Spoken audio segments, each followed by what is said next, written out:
Well, good morning, everybody, again. I hope you had a lovely sing-song for Alice. She's still here. Not as good as the real Alice, but she's just going to have to do. So today, like you see in your notice, in your sheet, the name of the book we're doing today is called Growing Frogs. Now, that's a bit of a funny title, isn't it? Because you don't really grow frogs, do you? It's not like you grow spuds or apples or, I don't know. Anyway, I wonder how this little girl is going to grow frogs. Anyway, the author is Vivian French and the illustrator is Alison Bartlett. Capital G, capital F. Why? Yes, because it's the title of the book, Growing Frogs. Build a word with an ing to say it's happening. Now, off we go. Oh, it's Sinead's book. Thank you, Sinead, for the lend of this book. And there's some stuff about the author and the illustrator. Growing Frogs. Once, when I was little, my mom read me a story about a frog that drank and drank and drank and grew bigger and bigger and bigger. Are there doubles again? Afterwards, Mum asked me if I'd like to watch some real frogs growing. I know where there's a pond with lots of frogs' eggs in it, she said. We could bring some home. I was frightened. I don't want any frogs jumping about getting bigger and bigger and bigger, I said. But Mum gave me a hug. It's only a story, she said. Even when our frogs are grown up, they'll still be smaller than my hand. Oh, I said. Nellie, be good. Good girl, Nellie. Playing with all your toys. Next day, look at the colours, look at the spring colours and that, they're beautiful. And there's a duck. Is he a mammy duck or a daddy duck? Well done, he's a daddy duck because he's got a green head. Well remembered. Next day, we went to look at the pond. The water was dark brown, and there was grey jelly stuff floating on top. Yuck, I said. Ooh, we don't like the look of that at all.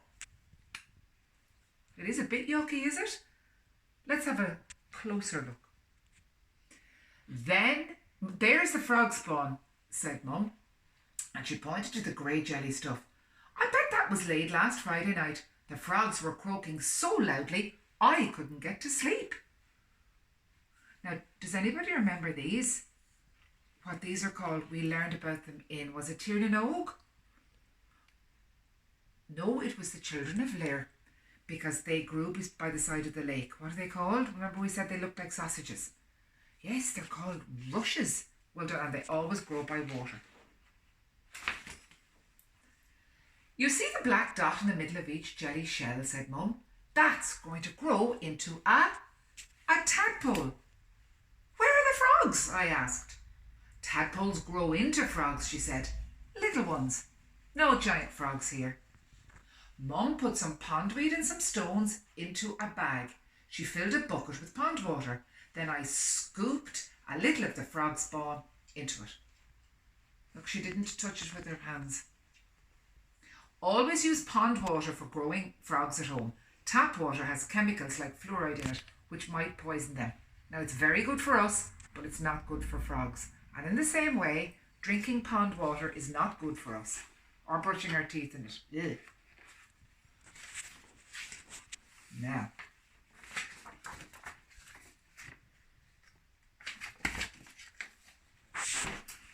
when we got home, we put everything into a big fish tank in the kitchen. The cat kept peering at it. Peering is a good word. So we had to put a wire net over the top. I counted 27 little black dots. Each dot was inside its own jelly shell. Now you pause the video and count to see are there 27 there. Thank you, Maria. Goodness gracious, how good. Did you see how good Nellie Cullen is being? She loves this story. Loves it. Every day when I woke up, I went straight downstairs to look at the frog spawn. Look, in her pyjamas. She didn't even wait and get herself dressed. Now let's have a look. The little dots grew into bigger dots. In a tank, eggs hatch into tadpoles about 10 days after they are laid, and then into tiny commas, or like those apostrophes that we were talked about last week. And one morning, I saw the first tadpole wiggling out of its jelly shell. Now, what do you think they eat when they're tiny eggs and tiny tadpoles like that? You have a think about that. At first, the tadpoles didn't do much. They just stayed close to their jelly shells and nibbled at the pondweed. After 2 or 3 days, they looked quite different. There were feathery things on their heads, and I could see their eyes. They swam very fast. How do you swim if you're a tadpole? Very fast like that. 10 of the eggs didn't hatch out. The black dots went dull and cloudy, and Mum took them away. So every egg, every piece of frog spawn doesn't turn into a tadpole. That'd be just too many tadpoles. Now, there's Mum. Mum's got lots of lipstick on, hasn't she? Then we cleaned out the tank and put in fresh weed and pond water. One of the tadpoles swam into my hand when I was putting a stone back. It was slippery and slithery. What are those two words again? Slippery and slithery. And it made me jump. So you got a fright. Look at the word the hiding in the middle of slithery. After the tadpoles hatch, the pond water needs to be changed at least twice a week. After a bit, I got used to having tadpoles and I didn't look at them so often. When Mum told me their little feathery bits had gone, I didn't believe her. But it was true. It was me that saw the next change, though. Everybody, 1, 2, 3. Look! We've got our exclamation mark. Look! I shouted, and Mum rushed to see. Some of the tadpoles had grown 2 little bumps. Mum said that the bumps would grow into back legs. Now we know from a picture of the frog at the front, which are more important, his back legs or his front legs? What do you think for jumping? You have a frog jump there and see which is the most important. It is. It's the back legs are more important. They grew very quickly. One day there were 2 little bumps. The next day the bumps were stumps. So there's the bumps, they were stumps. The day after that, they were almost proper legs. And when the feet unfolded, they were webbed like tiny browny green fans. They're very like human hands, aren't they? They aren't tadpoles anymore, I said. They're not quite frogs. They've still got a very big tail. The not quite frogs grew front legs next, and then their tails got shorter and their mouths got wider. Now they're frogs, Mum said. Baby ones. Oh, the baby frogs. What do you think they're going to do next? What should they do next? Should they keep them in the tank? Soon, the baby frogs were popping up and gulping at the surface of the water. One of them tried to climb onto the stones, but it slid off.